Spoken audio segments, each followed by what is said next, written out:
Do you know what this is? This is the small blue dot. This dot seems so tiny, right? But it isn't, at least for us.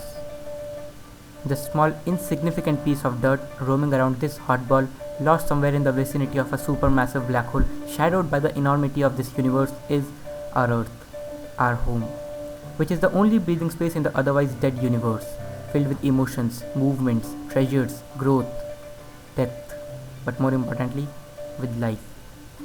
The Earth is everything that matters to us, or is it? We are Homo sapiens and we have a unique feature nowhere to be found anywhere else: curiosity. We lived our lives over here, but we don't want to end it here, right? From the past, we have been trying to get outside this biosphere for space exploration, and the space shuttles we have used for that are based on rockets. A typical rocket is a very powerful vehicle capable of generating huge amounts of energy using simple mechanics. Newton's third law.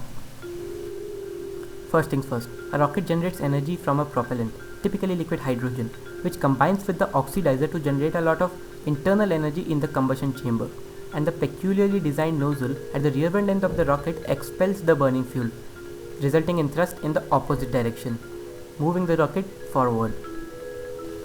Because the mass of the rocket is constantly changing due to expelling of fuel, we need to calculate the relation between mass and velocity, which is provided by the Tsiolkovsky rocket equation. Higher the mass ratio, better is the rocket. The delta V capacity of the spacecraft is the change in velocity its rocket can achieve in a period of time. A rocket which could directly fly into space is unachievable by the current standards of science. Therefore, there are certain stages in which a spacecraft sheds excess weight, typically empty fuel tanks, which not only decrease the mass of the spacecraft, but also accelerates the rocket. Now, when staging happens depends upon the destination of the spacecraft. A satellite, though, usually detaches from the rocket at a particular distance from the Earth, depending upon their work. But interplanetary travel is beyond that. Our fuels are not enough. Therefore, we take the help of another force, gravitational force. A planet pulls a spacecraft and changes its velocity and direction. There are certain assumptions we need to make and complex calculations and estimations for a gravity assist, but it is definitely worth it. One spacecraft, the Voyager 1, was able to defy us and went outside the solar system and took a photo of us from 6 billion kilometers away. Look at that dot. That's us.